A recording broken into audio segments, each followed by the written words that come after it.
Oh, you were talking about Teen Challenge. There was one thing I did want to ask too. Yeah. You said it was about worship, and you said something about being in the spirit. Mm-hmm. And I want to know what that means. Well, for all my ex-drug addicts and maybe drug addicts out there, being in the spirit's like taking 1,000 ecstasy pills at once. Oh. Okay. An overwhelming sensation. It's like spiritual present moment. You know what I mean? It's like So physically, it's euphoric. very, and it's, you don't care if, like, you know, you see people. I noticed this a lot at Teen Challenge. You know, new people would come in and they'd have problems getting vulnerable and putting their hands up when they're worshiping. When you're in the spirit, you don't have a single problem doing that, because you don't care about what a single soul or person thinks about you, because you're connected at a higher level. Yeah. You know what I mean? It's something that you have to experience. It's hard to explain that also. How do you get into that though? Like, because we're not in that all the time, or are so how you get into it is either you have someone come up to you and drag you up and say, God, why does God keep asking you to give you signs? You know, people can help you get to that, but it's all about being vulnerable. It's about getting out of your flesh. It's about, if you had an argument with somebody earlier that day, it's about letting that go, because if you hold on to that, that is of this world. Yeah. You know, and if you let go of this stuff that's holding you back mentally and emotionally, it opens up a pathway for you to be vulnerable and connect on a higher level to things that you wouldn't normally be able to. Yeah. You know?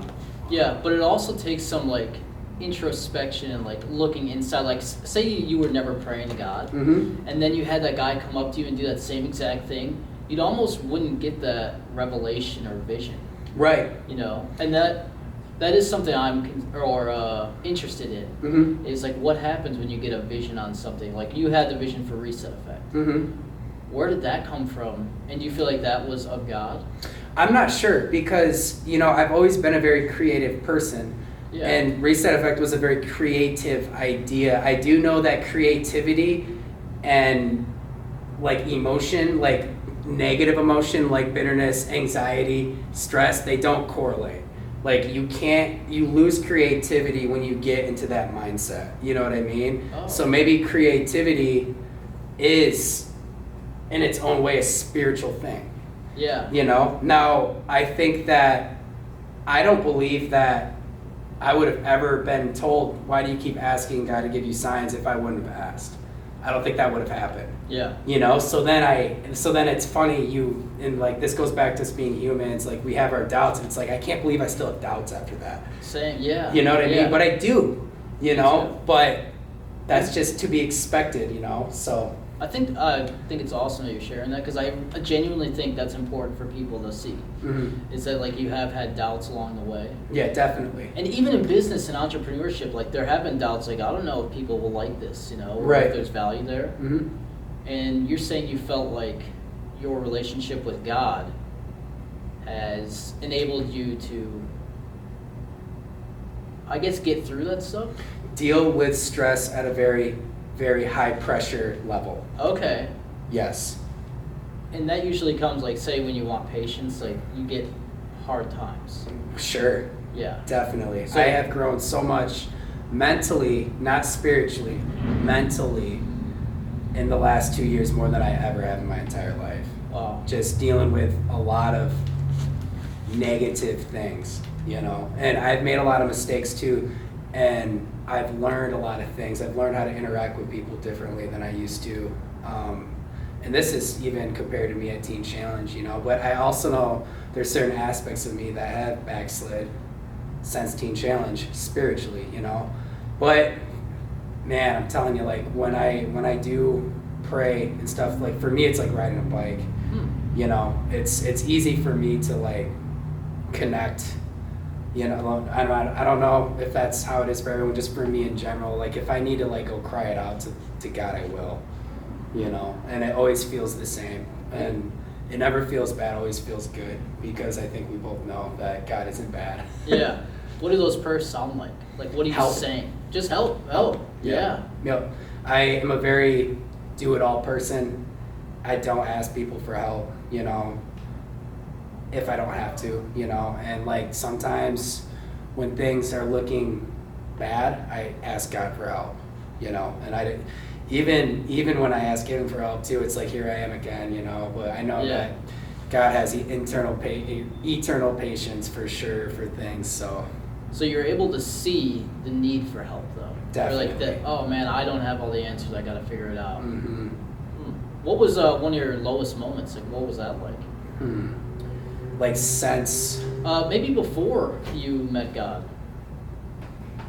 Or I know you, because you grew up and you went to Christian schools, right? Yeah, but I just went with emotions. I wasn't really involved spiritually. I didn't care to be, you know. I've had a lot of low moments, you know, from a young age. You know, my mom said she wanted to kill herself to me when I was in 7th grade. I OD'd when I was in 10th grade. I got out of high school. One of the things I realized now being 32 was, you know, all the partying I was doing was to get rid of the negative emotions from my childhood. Yeah. You know, that's something that I learned in Teen Challenge. But then, you know, after I got out of Teen Challenge, I got in a serious car accident. Me and Karen were drinking. She was driving. We rolled my SUV 10 times down the side of the highway. Oh my God. And I walked away not injured at all.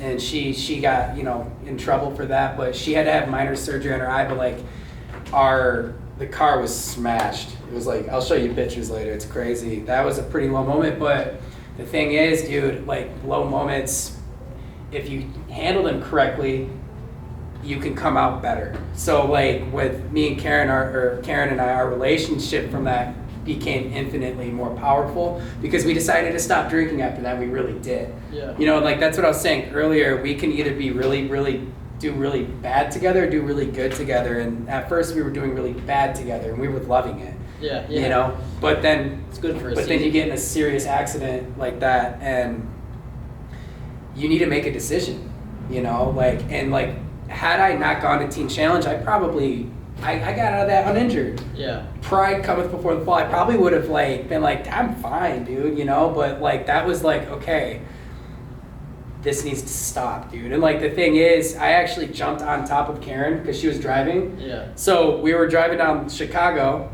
and she, you know, I was on my phone, I think, or something, and I looked up and she was going like 65 miles an hour and there was cars dead stop like 10 feet in front of us and she wasn't paying attention. And I screamed her name and she took the wheel and she went like this and we went over the curb down this hill, rolled it like 10 times and I jumped on top of her. And my side was smashed so much and the doctors said that if I hadn't jumped on top of her, I would have died. Oh my gosh. Yeah, and we were hanging upside down in the bottom of this ditch. What? And there's blood just pouring out of her fucking face and like I'm like shaking her. I'm like, baby, wake up, and she wouldn't wake up. And I crawled out on all this like broken glass and I turned around and I just sat down. And then I like looked up like this and there was like 40, 50 people coming running down the hill like to help me. The police actually had to wrap me up on a thing because I was freaking out so much, you know, and they had to get me, I don't know, like detained or whatever the word is, you know, so I couldn't move at all. I was completely wrapped up, you know, and because emotionally you were just going. I was freaking out. Yeah, seeing someone you love like hurt. So when I was leaving, and we were still pretty fresh in our relationship. So Karen's parents didn't know much about me, and I'm walking out, and there's Karen's parents in her room, and I took them out. And I started crying too. You know, their names are Bev and Mel. And Bev is such a saint, dude. Definitely big people of God as well. And she said, you just need to be there for Karen now. That's it. There's nothing you can do but be there for Karen. And so that's what I did. And we stopped drinking. And we got our shit together. And we built a relationship together and stuff like that. Started going to church, actually.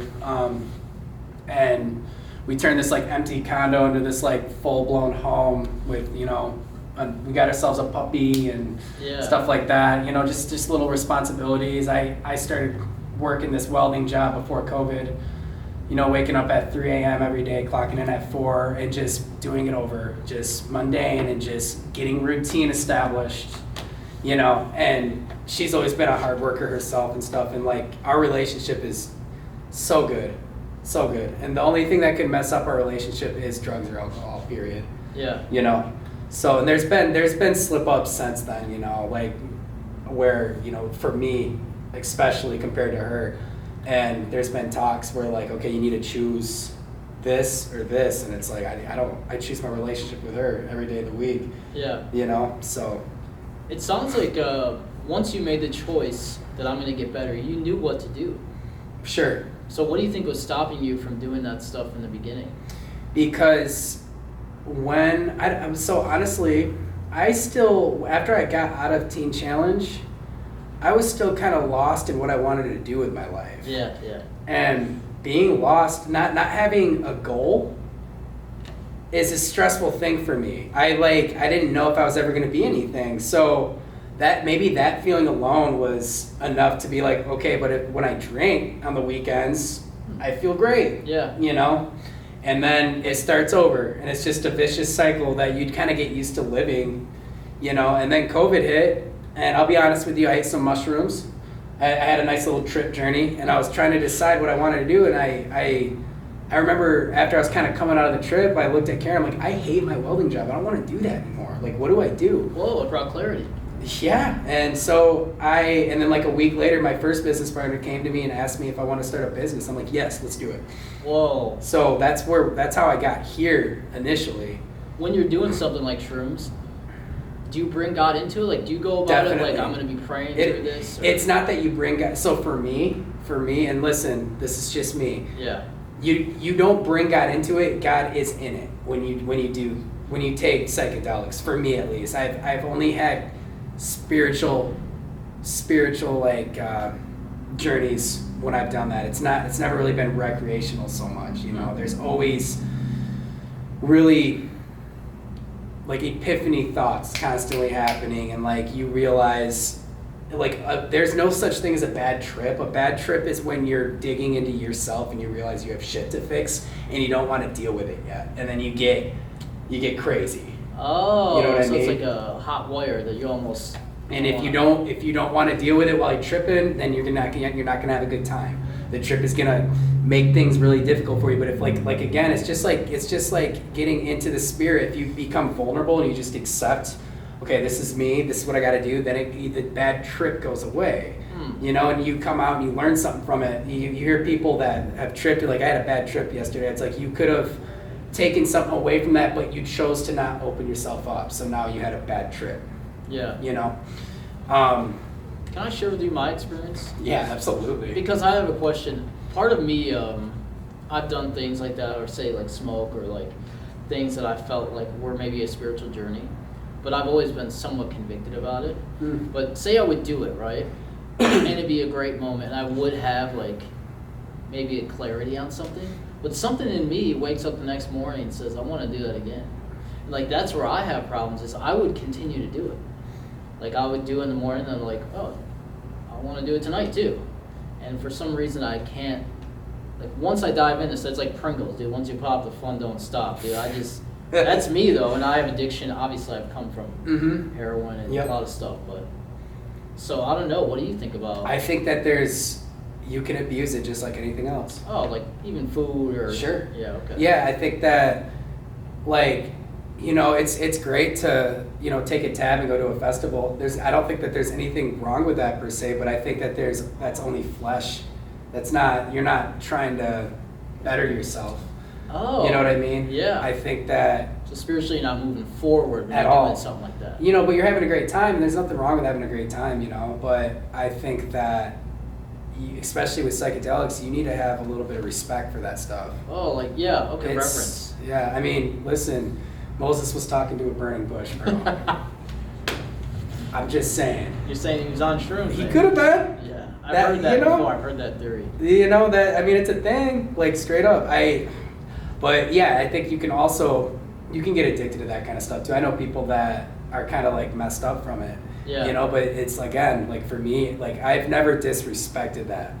You know, I've never overdone it to the point where like I was freaked out and stuff like that. Or I've never done it 2 days in a row, you know. And I know people that have, that's, you know, that's their thing, but you can have negative experiences with it if you don't do it correctly. Yeah. You know? You talked about going to a festival and having fun and stuff.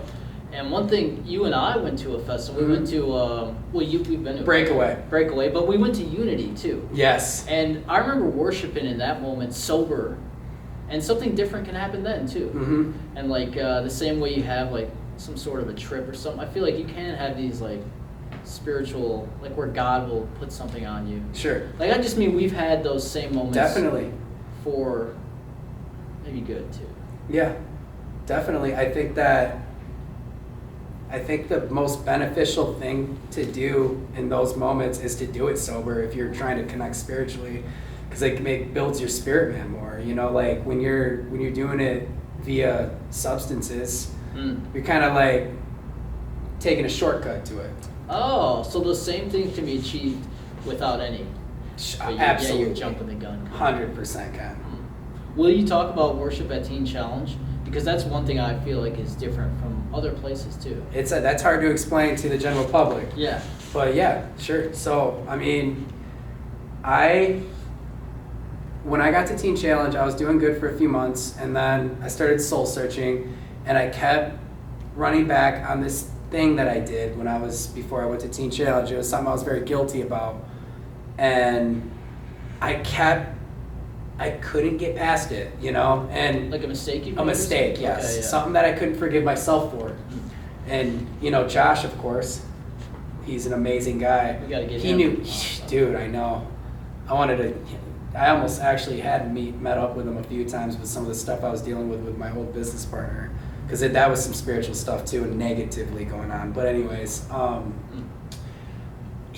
I couldn't get past it, dude. I couldn't get past it. You know, got laid out plenty of times in the spirit. What's that mean, by the way? So you're so dived in that you just fall over. You're not even there anymore. Yeah. It's like astral projection almost. So you're like tuned into something or Beyond. the spirit of God, yeah, but some and you other just place or something. and people faked it, but I'll be honest with you, there was a few times where I faked it too, which I'm not saying I faked it, but I wasn't so into the spirit where I had to fall over. Yeah. You know, but there were times where I was so into the spirit where I fell over and then I came out of it. I'm like, whoa.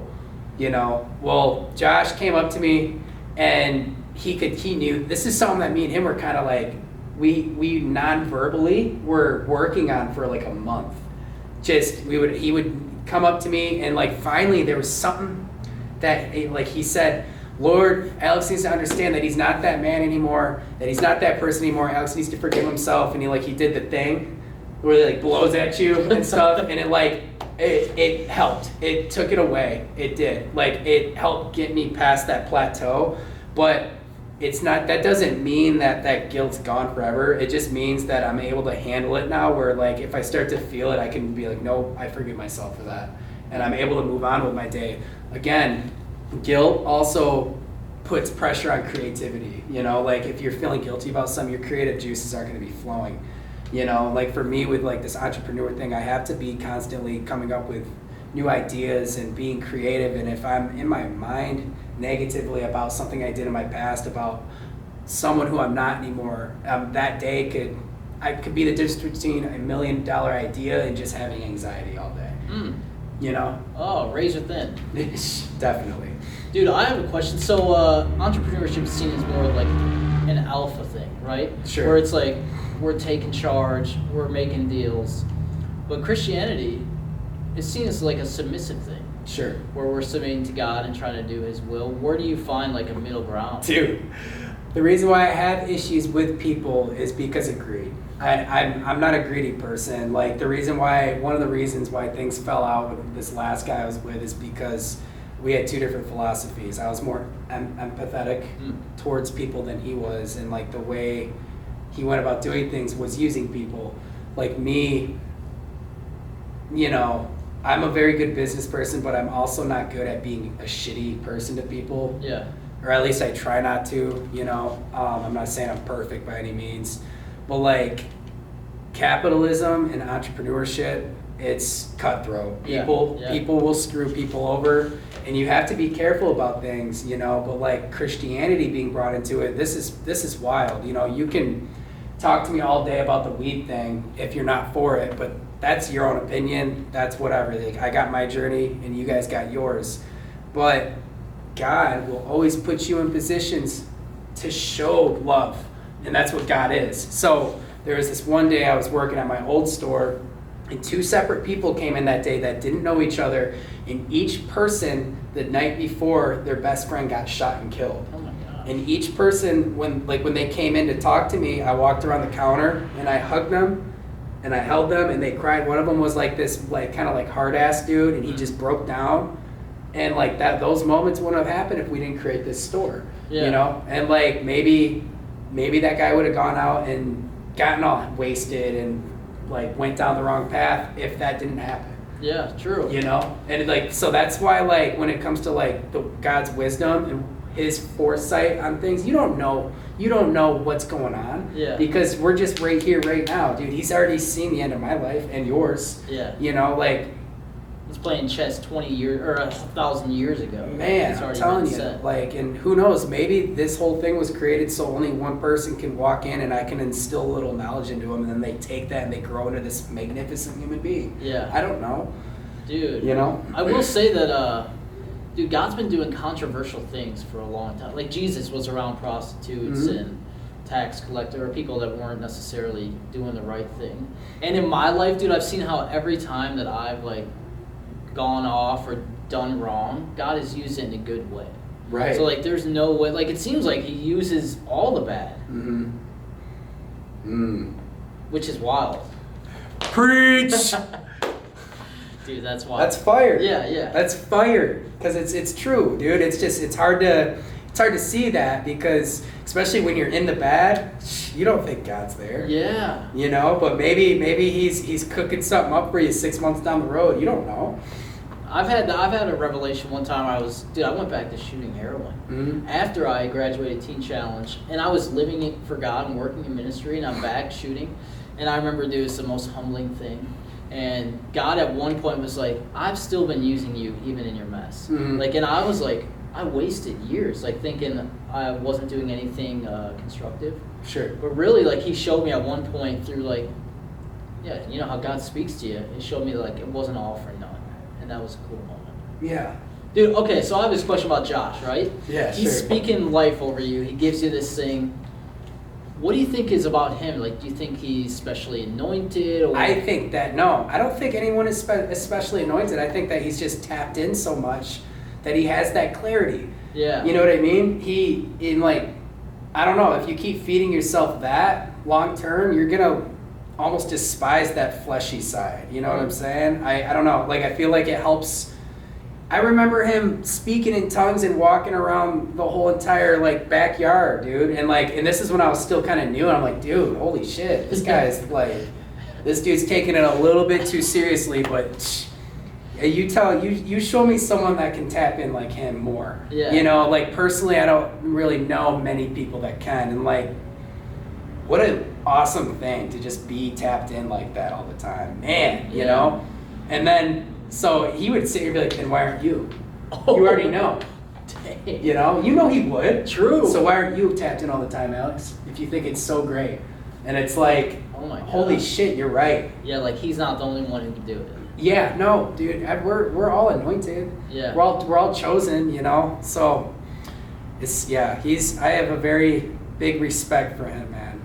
For everything that he's like, and his like, he's the shit. Josh, you're the shit, dude. That's right.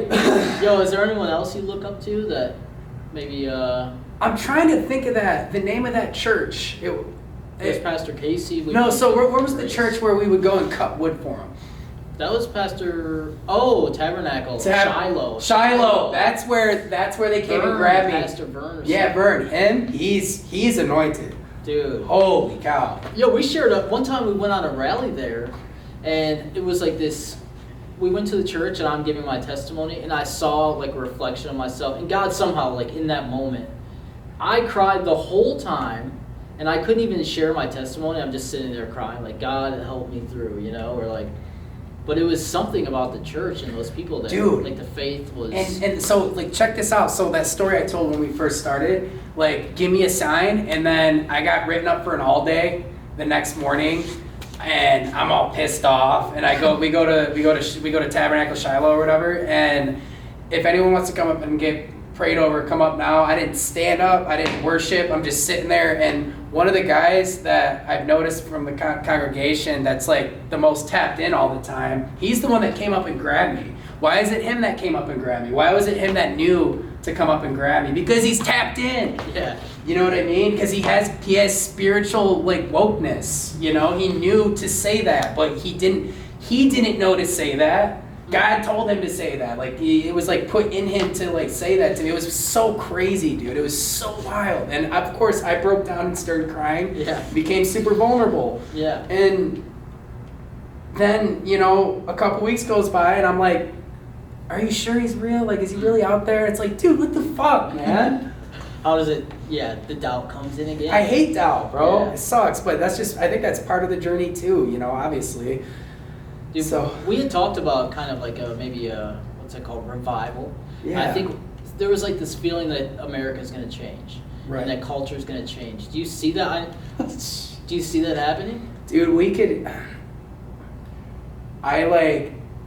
so being a business owner, I don't like getting political with things, Yeah. you know, but yes, I do. Definitely. Yeah. Do I think I think that there's a deep, deep flaw in it, what's going on in our country, and I think that things are being accepted for good, which at their very fundamental root is actually not good. Yeah. It's evil, Yeah. and I don't know, it's sketchy. It's sketchy what's going on to me. And Sometimes I think the evil that's being accepted is from a place though of like people want to be good. They want to do their best and they want to be like accepting. the path to hell is paved with good intentions. Yeah. Straight up. Yeah, they mean well. Yeah. That's the part that hurts me. Right. But like the thing is, if it's getting to the point where if you say something against this type of stuff, then like you're the one that's bad. Yeah. It's all, and I don't know. Yeah. Like this world is not God's world, you know. Sometimes I think, well, even what we're doing right now, speaking about Christ and how He changed our lives, I think this might be considered an act of war in Sure. like culture and like I don't know what it'll happen from it. Mhm. But we are making our stand. You know, this is Mhm. like something we're saying. Like there was that moment Joshua was like, as for me and my household, Mhm. like we're putting this online, saying like, yo, this is kind of what happened to us. Mm-hmm. That's the part that I think is great, Mhm. is that it happened to me, Mhm. and I didn't have to choose this thing. Right. And I mean, human nature too. There's group bias. Oh yeah. You know, people like to follow something that makes them feel special. The people like to follow people that have the same morals and opinions, even if they necessarily aren't right or necessarily are wrong about it, you know? But that's a dangerous thing too. You know, you need to be able to think for yourself about things without people swaying you, you know, so easily, I guess. And like, yeah, it's scary, dude. Do you think we were wrapped up in groupthink? Like, what do you think about Teen Challenge? Like, do you think, I know from the outside it could be seen as something Definitely culty. 100%. Definitely very culty, but like, But what do you think about I it? think that there's higher truths and lower truths, and I think that Teen Challenge's truth is very high. Yeah. You know what I mean? Yeah. And it's intense. That's why it's weird to people. You know? True. But like, Totally I'm different. I'm sitting here, and I'm sitting here right now. You know, as God is my witness, saying that it's a good thing there, what they got going on. You know, there's a reason why the graduation rate's only like 11%. You know, because it is so intense. But it's such a good place, dude. I don't know, like my first day in there after intake, you know, it was a Sunday, so chapel's going on, and someone starts praying over me in tongues, and I started laughing, dude. I didn't know how to take that. I never had dealt with that before. But you start learning about God, and you start diving into the Bible and stuff like that, and you know, use your own brain to try and figure out what's going on and like dig into it and stuff, and not just go with the motions. Hunter's here. What? Yes. Nice. And it starts to make sense to you. It's like, okay, maybe there is some truth to this. And dude, even if you don't believe in Christianity or Jesus, there is, like, you read Proverbs, if you follow Proverbs, you are going to live a good life. Yeah. Whether you believe in Jesus or not, if you follow like the moral lessons written in each verse in Proverbs, dude, you're good. So there's wisdom there. 100% wisdom. It's like philosophy on steroids, Proverbs. Hunter! Yo. Hey, boys. Yo, we're talking about, you know what we're talking about. I had figured as much. All right, let's Come over here real quick. yeah, come on in, huh? I'll say hi. I'm hoping to get you on Sorry one to of deal these. with Mike yesterday. Here, have a seat. Here, no, sit down. No, guys. No, please, please. Guys, I'm a professional. No, you gotta do this. Entertain, tell me that. Yeah, we're just finishing up, dude. Unprompted. Hunter, you're one of the guys I look up to as well that kind of inspired me to go on, or like to take a step, you know?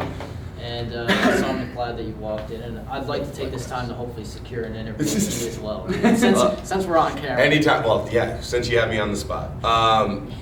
First, I have to say, if you're seeing this, please check out my podcast, Where Is This Going? Yeah. Available on all streaming platforms, YouTube, Spotify, Google Play, Apple. Anyways. That's right. Dude too. Yo, it looks really good now. Yeah, we just... It's always been great. Dude too. Mood too. No, Google.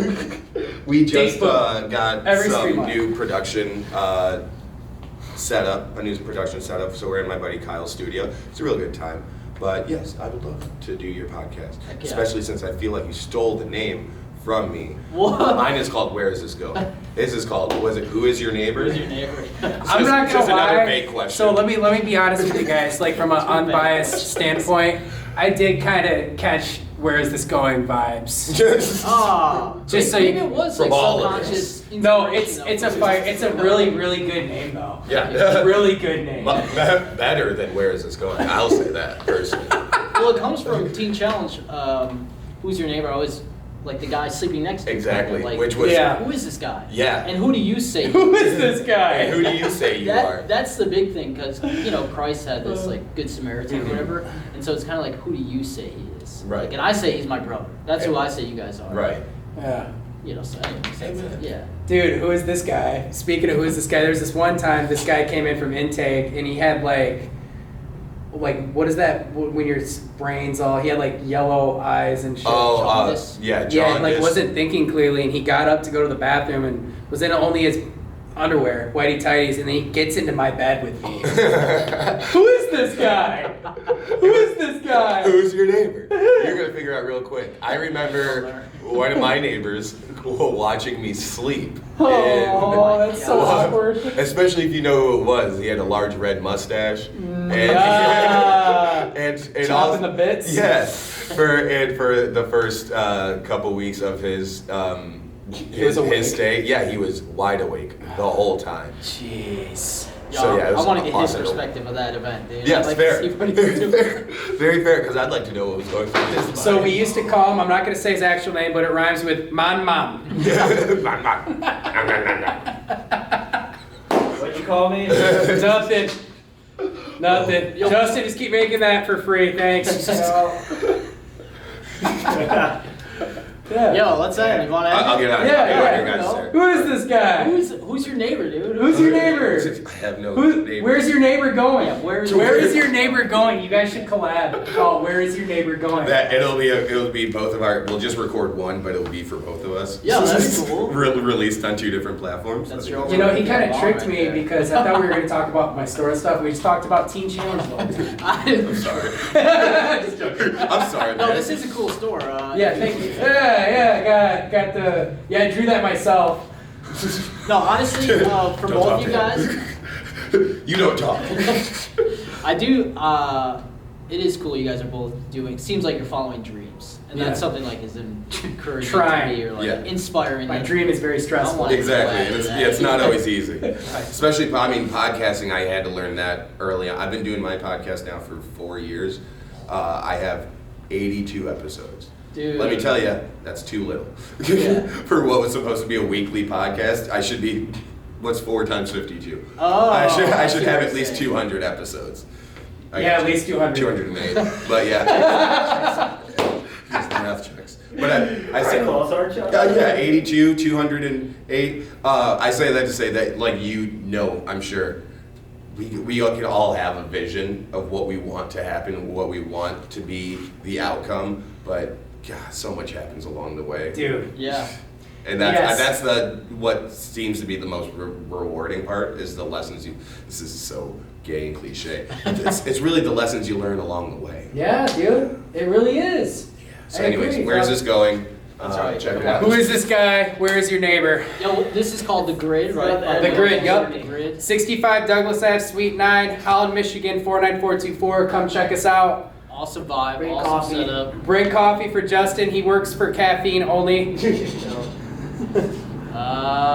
And this is oh no, okay. I was gonna do an outro for you. I do need an outro. Yeah. Yeah. This is You your wanna do neighbor. it? I need one. I wanted to ask. We did lift ups at Teen Challenge. Sure. And that's kind of how I was thinking about ending. Is if you had a lift up or a verse or something you wanted to share. I beseech you, therefore, brethren, by the mercies of God, to present yourselves a holy sacrifice unto the Lord, for this is your reasonable service. Not your expected service, not your great service, but your reasonable service. This is to be expected. Yeah. All right. Thanks, dude. It's been a pleasure. Hunter, thanks for stopping by. Where is this going? And we're at the grid. The grid. Come on. Come on.